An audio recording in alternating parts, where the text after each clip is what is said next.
Did you know that once Ali ibn Abi Talib, who is the cousin of Muhammad, found a mistake in the Quran but decided to leave it in? We'll show you one passage with multiple readings from several different versions of the Quran. Just a few more examples of errors and contradictions in this perfect book called the Quran.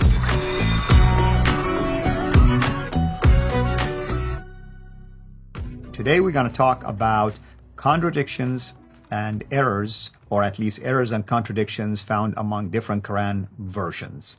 And with me, of course, as always, here virtually in our studios to unpack all of this for us, no other than our brother Rob Christian himself. Rob, welcome back, brother, and we're so excited to have you as always. Thank you. God bless you, dear brother. God bless your ministry and your wonderful team that are allowing us to do what we do. In today's video, again, we are going to show you why no Muslim on this planet should accept this Quran to be called divine. Actually, in this video, we're going yet again prove to you that the Quran of today has been tampered with, has been corrupted by the early Muslims. And we're going to give you at least 2 examples. We will start with chapter 56 of the Quran. Again, chapter 56, ayah 29. And let's see what the Ali ibn Abi Talib, who is one of the 4 rightly guided caliphs, right? The Rashidun. That's right. The fourth one, the last one, Ali ibn Abi Talib, who happens to be a family member of Ahlul Bayt, right? From the family of Muhammad. What did he say about this ayah? Let us show you. According to Ali ibn Abi Talib, my friends, he said, and I quote, "There's a mistake in chapter 56, ayah 29, and here is why." To make it more clear for you guys, I put on the screen here what the words that we're looking for. Talh and Talar. As you see on the left, Talh, the Arabic word, means big thorny trees which camels, let's say, love to eat from or feed on. You know, these thorny trees, and camels can handle that. They have like a really thick tongue, and they can eat the green stuff on the trees, and they love to eat that. But on the other hand, the word tala, date or pollen sacs, on the right. So Ali ibn Abi Talib, when a scribe or when a reader in front of him was reading the Quran, reciting the Quran, Ali ibn Abi Talib said, "Stop! What are you doing? You just read it wrong. That's not the way our prophet, the prophet of Islam, gave it to us. You just made a mistake." And here is the proof, my friends. In Tafsir al-Baghawi, again, in Tafsir al-Baghawi, for the same chapter, same ayah, chapter 56, ayah 29, we can read, "A well-known tradition, often cited in classical sources, tells us the story of a man, another man, reading the Quran in front of Ali ibn Abi Talib. The man, when he was reading the Quran, chapter 56, ayah 29, and read, وَطَلْحٍ مَنْدُودٍ, big thorny trees, as we explained. But Ali objected and said," who? Ali ibn Abi Talib himself said, "What does this have to do with the talh, big thorny trees, which camels usually feed on? It should be talh, clustered dates or pollen sacs, just like chapter 50, ayah 10, as you see." Yes. And Ali objected and said that the Quran should never be changed anymore. So when the reader in front of Ali, he said to Ali, "Should we change it? Should we fix the Quran? Because you just objected, Ya Ali ibn Abi Talib." Ali said, "No, no, no. I know there is a mistake in it, but please leave it, because the Quran should never be changed anymore." So Ali, my friends, the conclusion is Ali knew that there is a mistake in chapter 56, ayah 29, yet he said, "No, leave it. We know there's an error, but leave it. We should not change the Quran. Keep the mistake in it." What an Can you amazing imagine, thing, brother? Isn't it, brother? So that tells me also that Ali himself kind of like second guessing himself. Is like, just in case, let's just leave it there. We do not want to really mess with it. If you were convinced that this is a change, why wouldn't you change it? Or the second part is that he recognized that this mistake has spread already, so if he changed it, it's not going to make a difference anyway. So just leave it. So imagine, brother, Ali knew that there were mistakes in the Quran, yet he would not dare. Ali ibn Abi Talib himself would not dare to play with the Quran and fix it while knowing there's a mistake. He said, no, leave it. We know there's a mistake, but leave it. We are not allowed to play with the Quran. So my Muslim friends, my brothers and sisters in humanity, we do not hate you. But as you see, even Ali recognized that there is a mistake, a huge error. Yet he said, we are not allowed to play or fix, let alone fix the Quran. So today's Quran, again, contains another mistake. This is only a tiny example, my friends. But let us show you more that are really embarrassing and proving that the Quran of today has many disasters in it. And the next topic that I want to talk about is Hafs version, the Hafs version, the most popular version of today, the reading of Hafs versus other versions, other readings of the Quran that circle around the world, that many countries like, let's say, Libya or Morocco are using in their mosques. They don't use the Hafs. Actually, even in Morocco, they would not even allow you to bring your Hafs version. They reject the Hafs version. They only use, for example, the Warsh version, right? And here's an example that I myself love to call the mother of all variants. So the Hafs versus other versions. Let me show you. Here is the ayah that I would love to bring, and it's chapter 37, ayah 12 of the Quran. And as you see here in the Arabic on top, we see Hafs and Asim. So this is the qira'ah, the reading of Hafs, the number one popular version, the most used version of the Quran of today.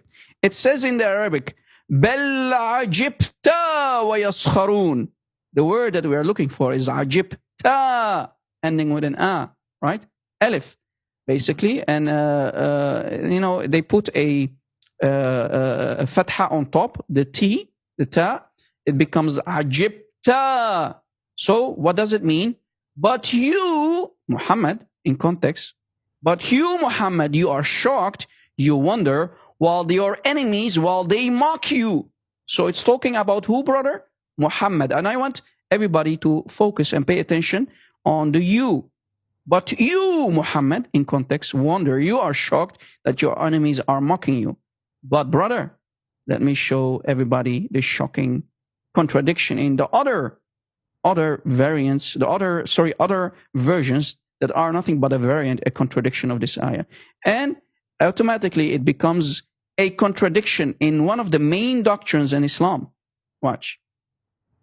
If we go to the next slide, same ayah, same chapter, same ayah.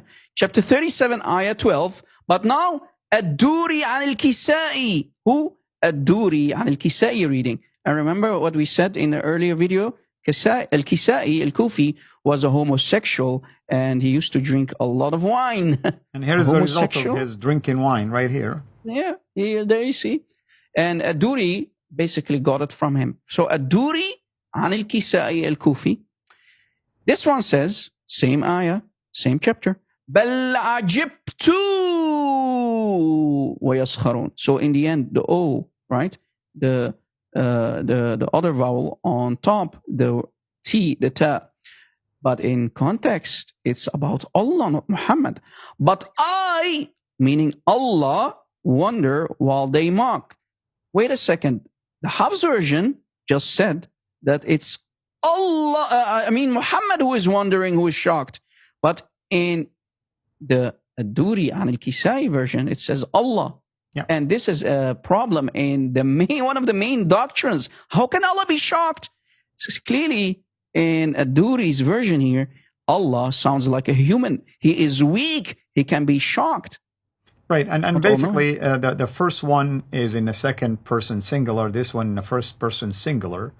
The first one, a first example, when it's talking about Muhammad, it has the fatha, what we call fatha. and basically in reference to Muhammad, I mean, just the way we read it, ajibta, because there is a fatha in there. The second example, when it's talking about allegedly Allah, it has dhamma, and that's the way you can distinguish now whether it's second person here or first person, at least using it in this grammatical location, technically speaking. So what Brother Rob is saying is, should we take either reading as inspired, basically, and preserved in the preserved tablets in heaven, or could we assume that Al-Kisai, who is a drunkard, basically made a mistake? So that's the question to you, my Muslim friends. You have to decide. Yeah.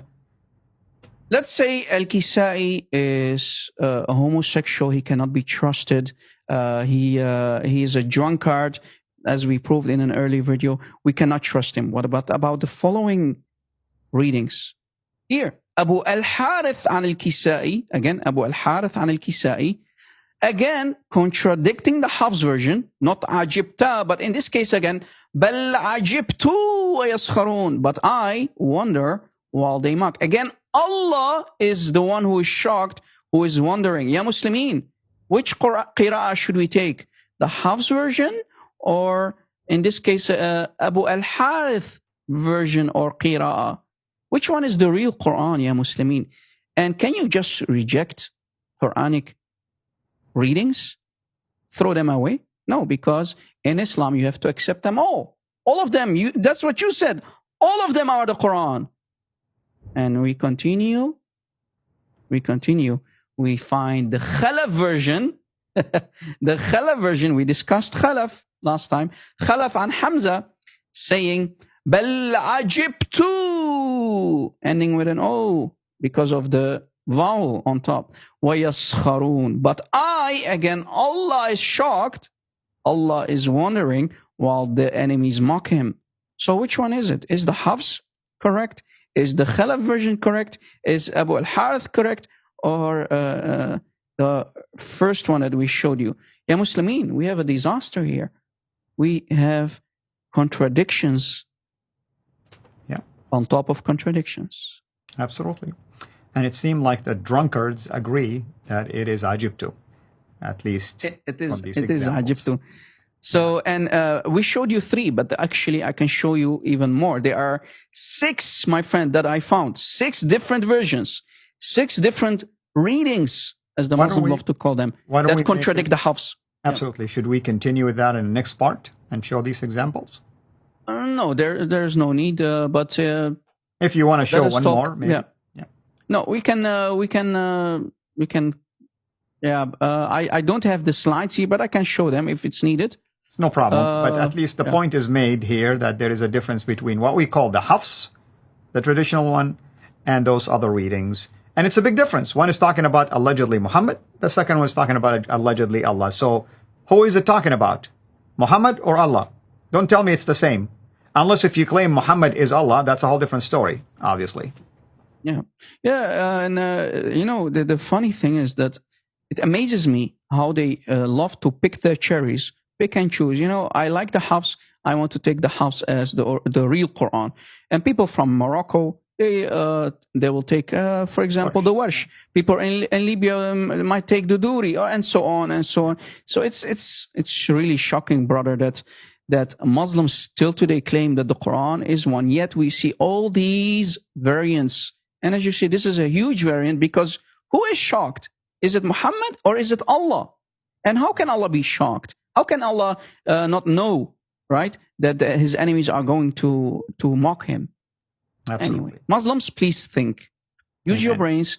And when you found what we just showed you to be the truth, then I advise you to leave Islam, drop Muhammad, and come back home because your Quran has been corrupted and certainly not preserved, my friends. Amen. God bless. Amen. Thank you so much, brother. Thank you, everyone. Hope to see you again next time. This is Al-Fadi over and out. God bless. Thank you for watching this video. Be sure to like and subscribe to our channel, CIRA International, and click on the bell so that you receive notifications whenever we publish a new video or go live. I would also like to appeal to you to consider becoming a Patreon patron by clicking the link right below. By doing so, you can give towards the production of these videos. There are also other options for you where you can give to our channel. I thank you from the bottom of my heart.